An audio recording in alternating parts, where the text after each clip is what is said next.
Hello, and welcome back to CB Star Radio with your host, Crystal Barker King. Hey, everybody. I want to talk today from the heart. It's been a strange few weeks in the world.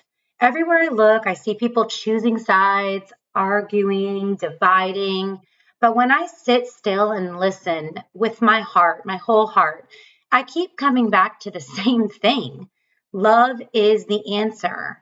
I feel like people get tired of me saying that, but I mean, it's so easy to get caught in the noise politics, religion, social media, opinions. But every time we turn away from someone because they think differently, we lose a piece of our collective soul. Division is clever in that way, for sure. It convinces us that the other person is the problem, when in truth, disconnection itself is a wound. We really need to find a way to reconnect and to be able to talk to each other in a positive, understanding way. You cannot heal anything by cutting it in half. The moment we start labeling people as them instead of us, or we forget, we will forget who we are. I mean, it's not a them versus us. It's not a Republican versus Democrat. This is America. We're Americans. We should all want what's best for our country, no matter what that label looks like.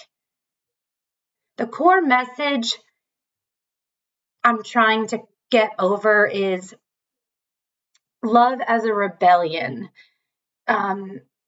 People, they want to speak and they want to be passionate and they think that they're coming across and people are listening. But when you speak from anger, all people hear is blah, blah, blah. So choosing love doesn't mean agreeing with everything. It means looking at another human and saying, I see your humanity, even if I don't understand your choices. That kind of love is amazing. It's the quiet rebellion that will heal everything that hate can't reach.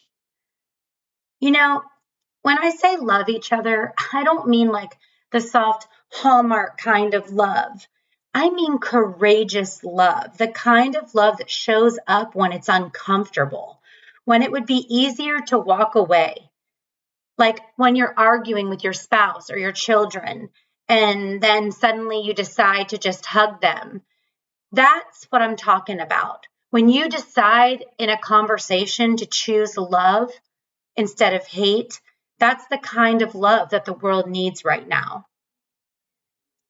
Maybe the question isn't how do we fix the world, but how do I bring peace into this one small space that I occupy today? Can I be kind when someone is short with me? Can I listen instead of reacting? Can I pray instead of post? Every act of love, no matter how small, shifts something. That's not just pretty talk, it's energy. That's how healing begins. That's how we heal as humans and how we heal our country. I've learned that when you respond with love, even once, it ripples out farther than you realize. You may never see the impact, but it always lands somewhere. Have you ever heard the expression, plant the seed? You may not be around to eat the fruit that it bears, but plant the seed for the future generations. We need to set the example. We need to lead by example. We need to lead with love. Making people fear religion or beliefs isn't the answer. Making people fear what side of the political fence they're on isn't the answer. I don't care what you identify as. We need to get back to humans bleed red blood. We're human. Let's go there. And then let's go, this is America. And I love my country and I'm fighting for my country and what is best for the people that live here. If you're in a leadership role, you should be finding resolution and solution with love. not going out and making people feel bad because they're not a Democrat or a Republican, or because they're not a Catholic, or because they don't believe the same as you. It's just, it's so frustrating, and it is so upsetting to so many people. And it's gotten to the point now where people literally will inbox me on social media and say, could you pose this question? Or this is my response to your question, but I'm not comfortable posting how I feel for fear of attack. Now we have made it to where we fear freedom of speech. It is your right to speak. It is your right to an opinion. But when those opinions come with hate backing them, or anti this religion, or anti this political stance, that's not the solution. And it's not going to work. You're going to shut people down. You're fueling more fire. You're fueling more hate. So, my invitation to you this week, before you react, take a deep breath. Before you judge, ask what pain might be behind that person's words. When you're reacting or you're responding to a post, think about your own religion, and is this affecting you? And at the end of the day, is it necessary to respond negatively?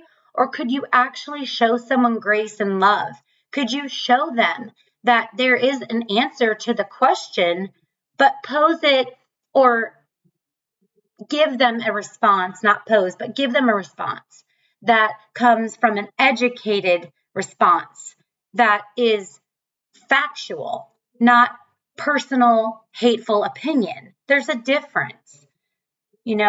Before you turn away, remember that we belong to each other. We're all human. The world does not need more opinions right now. It needs compassion, grace, understanding. So today, if you do anything, go out and be that. Be the light. Be love. Show someone grace. Hold a door. When you respond to someone's comment, ask them to tell you why they feel that way, to educate you on how they came to that belief. Let's all take time to open our eyes and open up to each other. Love loudly and quietly at the same time. This was love and is still the answer message is always going to resonate in every post that I share, everything that I do. I tell myself, react with love, react with love. And I'm human. I'm not perfect.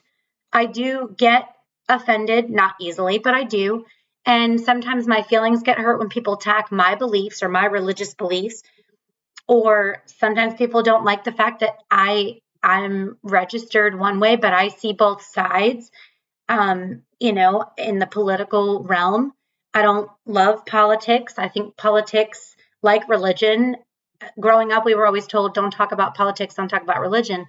The thing is that is an old way of thinking. I think we need to talk about it. I think people need to not be afraid to speak what they believe in their truth, so that everyone can see, or maybe come to an understanding, and we can start assessing this country in a different way and start giving the people what they need. It's a shame where we stand right now. Other countries are looking at us like we're crazy, and we used to be the country that they wanted to live in, the country they came to be free, to be free. And Americans living here right now don't feel free. They don't feel free. They feel trapped. They feel boxed into one way or the other. They don't feel like they can talk about their beliefs. And when you do speak about how you feel or your beliefs, you're criticized for that. If this message was meant to touch your heart, and I hope that it did, please share it with someone you think might need to hear it. I think it's an important message that more people really need to hear. Stay blessed today. Use your discernment. Stay blessed every day, actually. and lead with love. And remember that love will always find its way home and love will always heal. As always, love is the answer.